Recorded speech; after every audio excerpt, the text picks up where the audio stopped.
There's about 6 more of where those came from.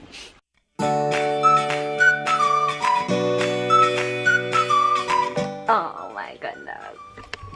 Does anyone remember those? I looked them up and some of them are actually worth something. So at least I got that going for me. So today's gonna be another quick video. Oh my god, I'm so excited to be going home soon. I literally have been looking the exact same for the last 3 days in my PJs. Oh my gosh, what a mess. What a mess of a month. Brother is home from surgery. He's recovering well, but it went a little bit longer than expected, and so he was gone all day. So now he is here recovering instead of being at home. And yeah, so I spent the evening with my family, and now it is late, and I'm gonna go to bed. I have to get up early to get on the bus, so that means, you guessed it, a catch-up week. Because what else would I be doing week 2 other than trying to desperately catch up from failures of week 1? Right? Like, come on. I am so sorry for everyone watching these and being like, what the heck? She like doesn't even do NaNoWriMo. I do, I promise. It's been an unpredictable first week, but I'm not gonna stop, and I am going to work that much harder for week 2. It's gonna be, I mean, I guess week 1's not over. Week started on Wednesday, so we're like halfway through week 1. So I got time to even catch up by the end of week 1. Oh yeah, I'm gonna do it. Oh shoot, every day I was gonna watch my video, that's right. I haven't done that yet. I gotta watch day 4. Is it day 4? I don't even know what day of the week it is. November.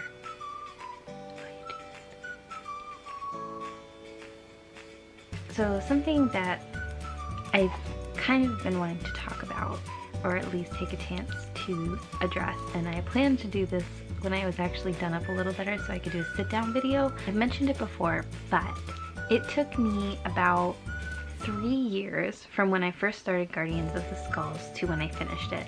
And even though there are certainly stories of people taking much longer than that to write the first draft, it still is quite a large chunk of time when you think about how many hours I actually spent writing it versus the length of time it took. So why I took so long to finish? Well, honestly, I think part of me was really afraid to go for it. I was so afraid to actually start trying for my dream because I realized it was the thing I wanted more than anything, and I didn't have a plan B. You know, what if I tried to write a book and I failed? What if that can apply to anything, you know? And that is scary because when you have a dream, whatever it is, you sort of in the back of your mind, you know that if you never go for it or if you never try, you're never going to succeed. But that almost feels more comforting in your mind than trying and failing, because if you try and fail, you don't have at least that hope that you could have made it, you know what I mean? Which is silly because at the end of the day, you're not going to think that way. You're not going to have that regret if you fail. You're going to think, thank God I at least tried. But it is scary when you don't have a plan B dream, when you've got something you know you want more than anything. It's scary to really go for it. But it is silly really for 2 reasons. Number 1 being that by at least just attempting it, by at least just sitting down and trying to finish a book or trying to write a book, you're already ahead of the game. Like, you're already ahead of the 99% of people who say they want to write a book, or whatever your goal is. Most people, they don't even start to try. They just, in their head, are too afraid to start for whatever reason. And so just by starting it, you're already ahead. And number 2, this is a lesson that I've really learned this year. And that's that, and it's gonna sound super corny, but it's true. You only fail when you stop trying. It's my favorite quote from The Haunted Mansion. You know, you try, you fail, but the only true failure is when you stop trying. And it's 100% true, because how can you fail at something if you just haven't stopped yet? You know, to me, it's not like there's failure and success. For me, the two options are success and not yet success, or not successful yet. And so, you know, my goal is to have my book be published, and that, who knows how long that's gonna take, but if I'm still working towards that goal, I mean, I won't fail until I'm dead, right? Like, if I'm still querying until I get through every single publisher that has ever existed and every single agent, and even then, every year new publishers open up. And so if I don't stop doing that, I haven't failed, I just haven't achieved it yet. So, you know, having these realizations, it's just silly not to at least try. It really is silly, because you can't fail unless you decide to stop. And honestly, if there are reasons you need to stop, that's fine, but man, I just would hate to live with that regret of never trying. Here's a real life example. So does anyone remember the TV show Zoom? I think it was on PBS. There was live editions in Maine one year. They were close by, and I loved that show, and I was interested in acting. I'm still interested in acting if anyone's got any leads. But I was interested in the show, but I was too scared to audition, and my mom even was like, do you want to go? Like, do you want to try this? And I was like, I don't know, I'm kind of on the fence, I don't know, I'm too scared. So I didn't do it.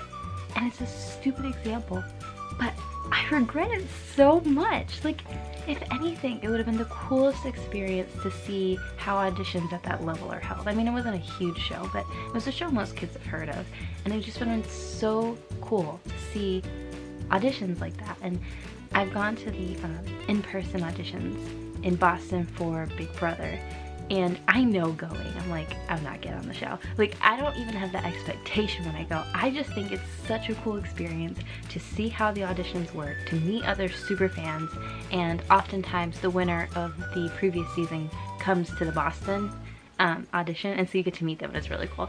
And so that's why I go. Like, I don't really have the expectation that I'm gonna get cast, and maybe that's detrimental to me, maybe it's a benefit to me, but it's just so fun. And it's true that you really rarely regret doing something. I mean, it certainly can happen, but you much more often regret not doing something, especially if it's something you think you would want.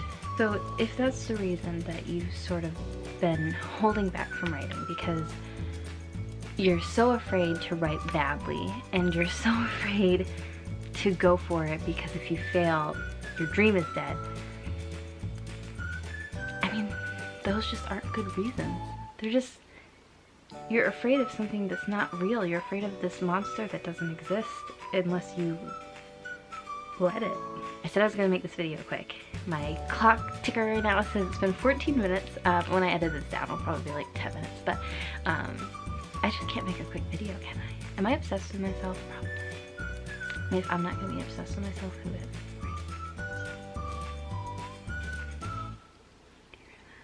There are mice in our walls in the wintertime because it gets really cold, and it freaks Zach out. He hates it. He hates staying here in the winter because you hear them. Like, it's probably not a good thing. We should probably take care of it. It's been like that since forever, so I'm used to it. I talk to them sometimes.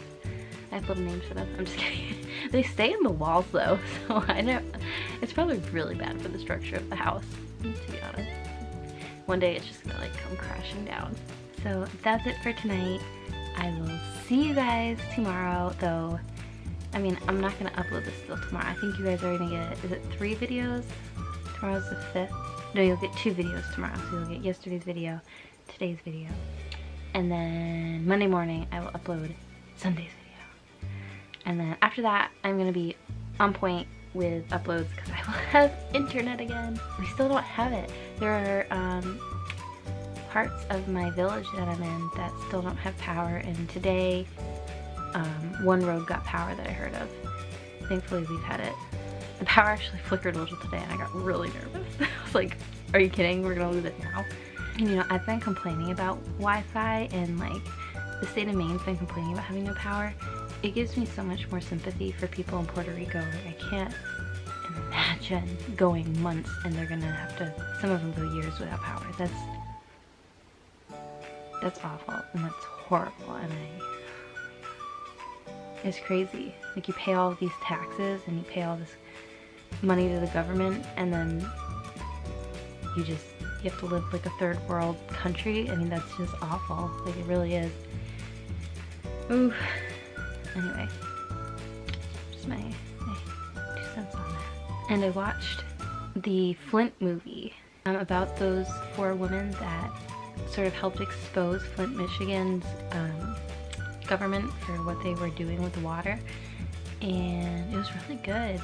And it made me feel so sad that conditions there are still, I mean, sometimes some people don't know that, but nothing's changed. I mean, their water source has changed, but the reason that they have lead in their water is because the pipes are corroded, and the pipes are still corroded. They haven't been replaced yet. And I mean, the good thing about the media and news is it exposes these things, but there's very rarely follow-up, and so people don't know that these things are still going on. And it's sad, because no one wants to watch the news about the same thing every day.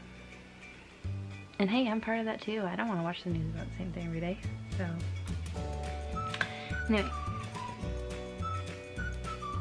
Super tangent. Now it's going on 20 minutes. Oh my god, Haley, shut up. Can you do it? I don't think so. I will see you all tomorrow, where I will be responding to YouTube comments. I know I've gotten a couple. That's awesome. Thank you so much for watching. Thank you for sticking with me during this boring time in my life. No, it's not too bad. I just don't bother vlogging during the day because I'm cleaning and doing nothing. It's not very interesting. But yes, see you tomorrow. Take a shot every time I say see you tomorrow. You'll be